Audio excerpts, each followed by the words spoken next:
আনি সময়ত ইয়াতে এডমিশ্যন লোৱাৰ নতুন কিমান আছে বিষয়বস্তু সামৰি আজি আমি তোমালোকৰ কাৰণে এই ইণ্ডাকশ্যন প্ৰগ্ৰামটো আৰম্ভ কৰিছোঁ আৰু এই প্ৰগ্ৰামটো আৰম্ভ কৰিব আমাৰ বিএছবি মহাবিদ্যালয়ৰ সন্মানীয় অধ্যক্ষ ডক্টৰ নয়নজিৎ আচাৰ্য। গতিকে আমি ছাৰক আজি এই প্ৰগ্ৰামটো চলাই নিবলৈ অনুৰোধ জনাইছোঁ।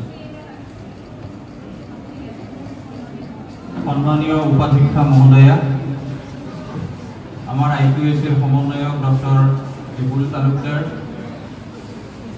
আমাৰ এডুকেশ্যন ডিপাৰ্টমেণ্টৰ মুৰব্বী অধ্যাপিকা ডক্টৰ পূৰ্বী তালুকদাৰ আৰু আমাৰ অসমীয়া বিভাগৰ সন্মানীয় অধ্যাপিকা ডক্টৰ প্ৰীতিৰেখা দত্ত আৰু মৰমৰ ছাত্ৰ ছাত্ৰীসকল, পুনতে মই তোমালোক অসম চৰকাৰৰ পৰা আমাৰ এটা নিৰ্দেশ আছে যে 1 তাৰিখৰ পৰা 4 তাৰিখৰ ভিতৰত নতুনকৈ মহাবিদ্যালয়ত নাম ভৰ্তি কৰা ল'ৰা ছোৱালীখিনিক আমি ইণ্ডাকশ্যন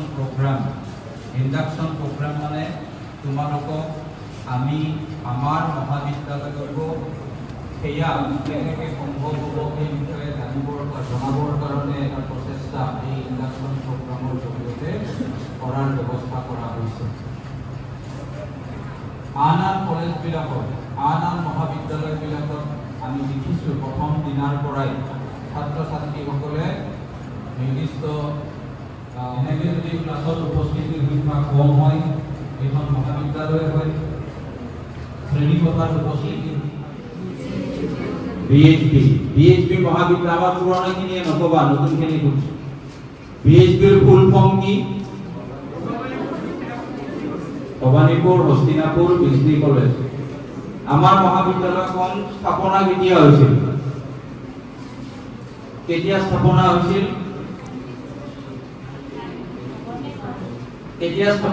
নাই ইয়াতে লেখা হৈ থকা বুলি ভাবিছিলোঁ। নাই 60 জনৰ গাৰ্লছ হোষ্টেল এটা হ'বলৈ গৈ আছে, এই বছৰৰ ভিতৰতে সম্ভৱ হ'ব। এটা বয়জ হোষ্টেল 16 জন থকাৰ কাৰণে মাত্ৰ এটা বয়জ হোষ্টেল অলৰেডি চাটঢালাই আমাৰ হৈ গৈছে। গতিকে অহা বছৰৰ পৰা সেইটোও কাৰ্যক্ষম হ'ব।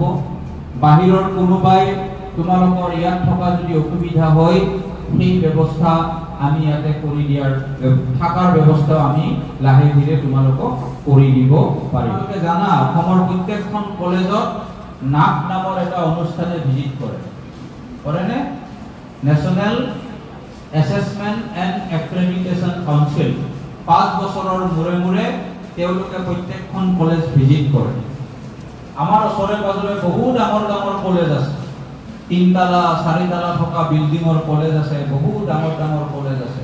আমি হ'ব পাৰোঁ গাঁৱলীয়া অঞ্চলৰ মহাবিদ্যালয়, কিন্তু 15খন ডিষ্ট্ৰিক্টৰ ভিতৰত 2.93 CGPA লৈ B++ গ্ৰেডেৰে আমি সকলো কেইখন কলেজৰ ওপৰত আছোঁ। কেইখন বুজি পাইছা?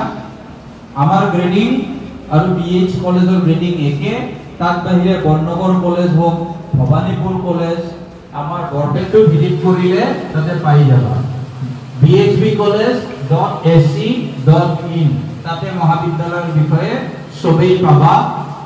আৰু মই তোমালোকক অনুৰোধ জনাইছোঁ প্ৰত্যেকজনে নিজৰ নিজৰ মোবাইলত হ'লেও এবাৰকে হ'লেও মাহত এবাৰকে হ'লেও এই ৱেবছাইটটো খুলি তোমালোকে চাই থাকিবা।